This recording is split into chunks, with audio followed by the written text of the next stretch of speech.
I'm 91 years old, and I want to tell you about the darkest time of my life. It wasn't when James died. That was painful, yes.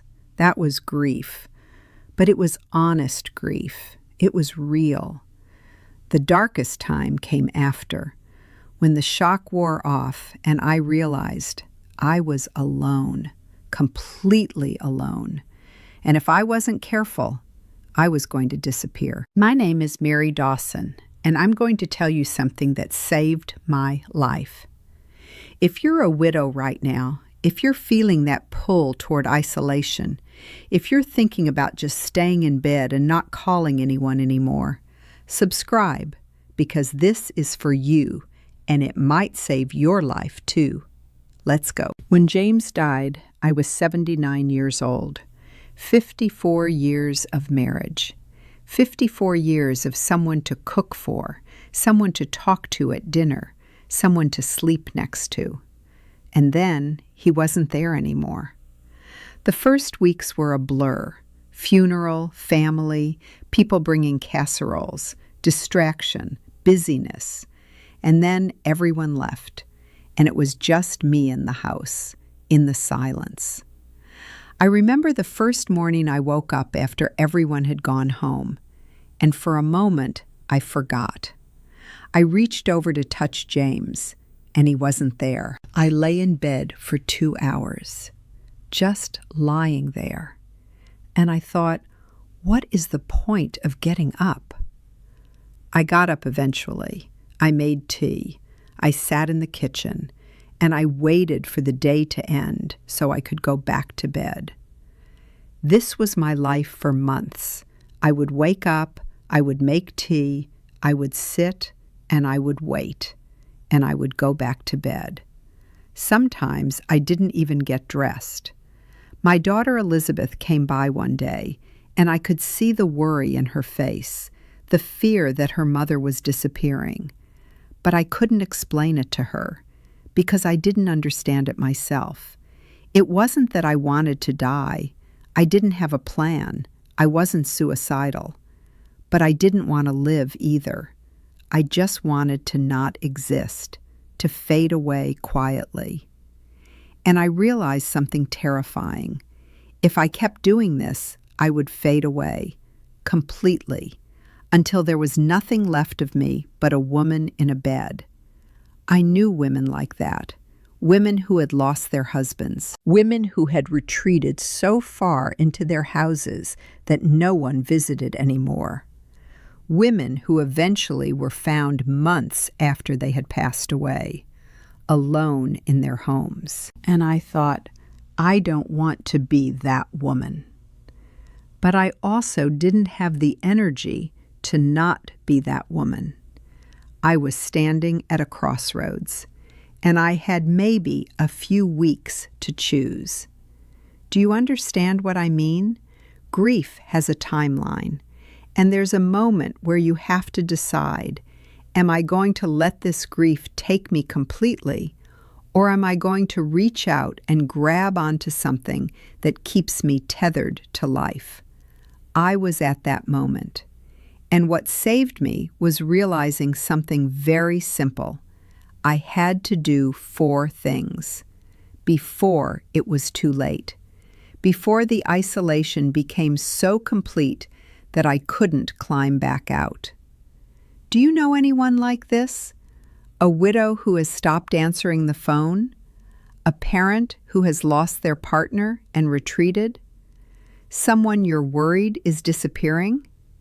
Tell me in the comments, because there are millions of us, millions of widows and widowers sitting in dark houses right now, thinking about not getting up tomorrow, and they don't know that there's a point where it's too late, a point where you can't come back. I didn't want to reach that point, so I made a decision, and I did 4 things before it was too late. Here are those 4 things. Thing number 1, I called one person, just one, not everyone, not a support group, not my whole family, one person. I called Patricia. Patricia and I had been friends for years, But after James died, I had stopped calling her. I was ashamed, I think. Ashamed that I was so miserable. Ashamed that I wasn't handling it well. Ashamed that I couldn't be the happy, strong woman she had known. I sat with the phone in my hand for 20 minutes, and I almost hung up. But I called her. And when she answered, I didn't even say hello. I just said, "Patricia, I need help. I need someone to come sit with me. I can't be alone anymore." And Patricia said, "I'll be there in an hour." And she came. And we sat in my kitchen, and I cried. For the first time since James had died, I actually cried. Not the polite crying I had done at the funeral, but real, ugly, desperate crying. And Patricia didn't try to fix it. She didn't say, "You'll be okay," or "Time heals." She just sat with me and let me be that broken. That one call saved me because it meant I wasn't alone anymore.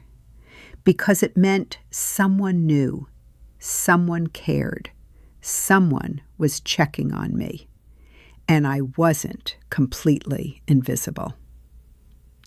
Thing number 2, I forced myself out of the house once a week. Not every day, not even 3 times a week. Once a week. Every Friday at 3 o'clock, I went to the cafe down the street. Some Fridays, I didn't want to go. I would stand in my bedroom and think, I don't have to go. I could stay in bed. No one would blame me. But I went anyway, because I had learned something. If I didn't establish a ritual, a routine, something that pulled me out of the house, the pull towards staying in would become stronger and stronger, until one day I wouldn't be able to leave at all. I had maybe 3 months to establish that habit, before isolation became my default, before leaving the house became impossibly hard. So every Friday, I got dressed, I combed my hair, I put on lipstick, and I went to the cafe. Some weeks I sat alone at the table. Some weeks a friend would join me. But I was out. I was in the world. I was visible. And I was still Mary. Not just the widow, not just the grief, but Mary at the cafe drinking tea. That weekly ritual was like a lifeline. Thing number 3, I signed up for something that required me to show up. I couldn't volunteer at the library immediately. I wasn't ready. I was too sad. But I found a grief support group at the community center, and I signed up. It met on Tuesday afternoons, and I had to go. Because I had committed. Because I had told people I would be there. Some Tuesdays I cried the whole time. Some Tuesdays I said nothing. But I was there. I was showing up for myself, for the group, and slowly, over weeks and then months, the crying got a little less intense. The talking got a little easier. The weight got a little lighter. But most importantly, I had a reason to get up on Tuesday mornings. I had something I couldn't skip. I had structure. And structure is everything when you're grieving. Structure is what keeps you from staying in bed. Structure is what keeps you alive. Thing number 4, I started saying yes to invitations, even when I didn't want to. Helen invited me to the cinema. I didn't want to go. I wanted to stay home. I wanted to be sad. But I said yes, and I went. And I watched a film I don't even remember, and I sat next to Helen, and I was out in the world. Margaret invited me to a book club. I didn't want to go. I didn't want to talk to people. I didn't want to pretend to be fine. But I said yes, and I went. And I listened to people discuss a book, and I felt less alone. Every invitation I accepted was like a small act of rebellion against the isolation, was like saying, I'm still here, I'm still alive, I'm still showing up. And these small acts added up. After a few months, I wasn't thinking about James dying every single minute. After a few months, I could have a conversation without falling apart. After a few months, I could imagine a future that didn't look exactly like despair. But none of that would have happened if I had let the isolation completely take over. Do you understand the timeline here? Do you understand how important it was that I did these 4 things in those first few months? If I had waited a year to call Patricia, I wouldn't have called at all. If I had waited 6 months to go to the cafe, I would have become agoraphobic. If I had put off joining the support group, I would have convinced myself I didn't need it. If I had said no to one too many invitations, I would have stopped being invited. There's a window, and if you don't act within that window, it closes. And then you're trapped on the other side, in the isolation, in the darkness. Tell me in the comments, are you in that window right now? Do you feel yourself pulling away from people?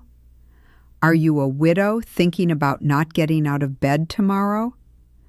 Are you someone who has lost a partner and you're starting to wonder if it's worth the effort to leave the house? Tell me that you're still here. Tell me that you're going to do one of these 4 things, because I need to know that you're going to choose life. Here's what I need you to understand.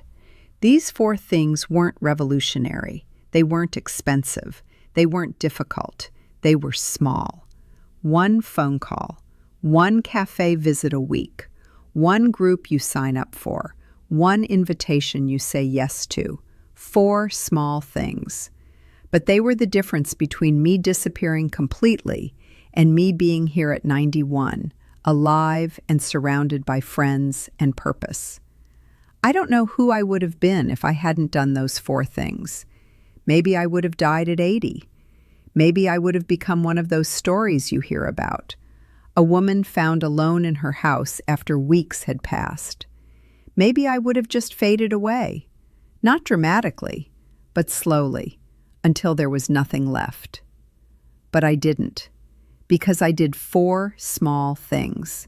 And now I'm 91. And I have Patricia and Helen and Margaret. And I have the library. And I have book clubs and tea dates and Friday cafe visits.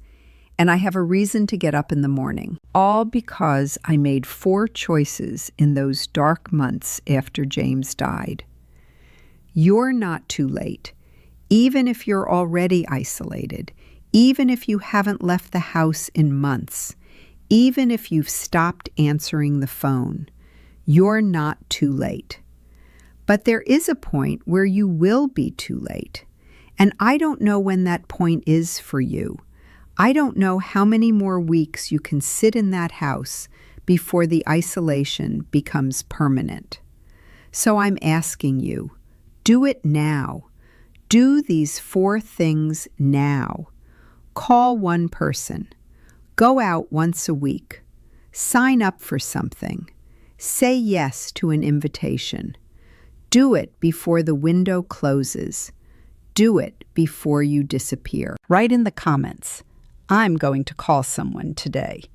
I'm going to reach out. I'm not going to disappear. I'm going to do one of these 4 things. Do it for me. Do it for yourself. Do it because you deserve to be alive, not just breathing, but actually alive. Thank you for letting me tell you about the darkest time of my life and how I climbed out of it. See you soon, and remember, isolation is a choice. Reaching out is a choice. Connection is a choice. Choose wisely. Choose life. At 91, I'm still here because I made 4 small choices when I was in the deepest grief of my life. You can do the same. You can survive this. You can come back. You can be alive again. It's not too late. Yet.